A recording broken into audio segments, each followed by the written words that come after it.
My next question is, how is this a SaaS model? So right now it's a credits-based model, meaning to say that you Good, pay a very good. monthly subscription and then you get a certain number of credits.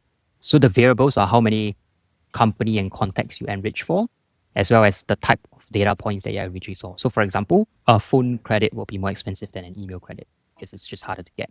Yeah. Likewise, if you want to have multi-step research process, so an example is we are working with this marketing agency where they do what they call like an external marketing audit. They go to the website, they have this whole checklist where they're like, okay, let's look for their landing pages. Does it lead with pain? Do they have a call to action button? Do they have landing pages? Do they have what's their following count? All these sort of, they have an entire checklist basically.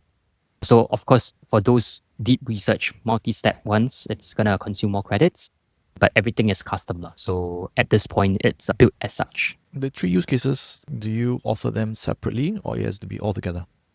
It's credits based. So it depends. Some people, if they target especially mid-market and enterprise, they want depth of research, right? So it maybe there's more use cases under the enrichment or the data points as opposed to the signals.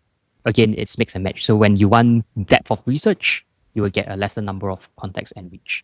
Another one, we are working with a content repurposing platform. They would much rather be a bit more lax on their qualification, but they want more emails so that they can send out outreach messages. So they go for quantity over quality. So it's dependent on how they want to consume the credits. I think this is a bit more crystal clear now to me. And what else I want to ask? I had something. Yeah, who's your ICP? Right now, there's a couple. We're still looking to refine. Sure. But it will be, one is going to be people who run outbound campaigns, outbound prospecting. So that's where they would need a new list to prioritize, or even within their existing list, who they should be prioritizing for outreach. So that's your typical like sales teams, depending on where the outbound function sits. So it can either sit under sales or sometimes it sits under marketing, right? But whoever does outbound. Yep. The second part is from a marketing standpoint. It could be adapted for CRM enrichment. It could be used for signals tracking to run sequences off of these signals. So it's sales and marketing, right? But different companies have different processes, different approaches. But generally, it will be seed stage plus startups to mid-market. We're still trying to consider whether there are use cases for the enterprises, but still early days. So we'll see if we can secure any logos there. I think there's potential room for us to discuss more for the enterprise space. Yeah, for what I do at work, at my day job, I can see the need for that. I think there's also 2 ways to dissect this. One is, are you looking at hunters or farmers? I can see this is a good tool for farmers as well. Yes, it's actually both. Yeah. Yeah. So if you can, again, it's your outreach messages and how you define your ICP. But I can see, because for me, what I do now, it's very much more farming than hunting. But I farm the account, but I hunt for different stakeholders, different teams within that account. Correct. Because my customers are enterprise customers. I thought like the custom data enrichment and the signals part, it's what I do anyway. I track the news every day on the industry. I think it's cool. Now, I have this cheeky idea, right? Can we not do this for B2C? People have asked me that before. I always say it can, but it's not my priority because I don't know the space well enough. So I don't know what are the use cases there. Of course, if people come to me and they are like, okay, I just want these data points and I want everything, then sure, I'm not going to turn away business.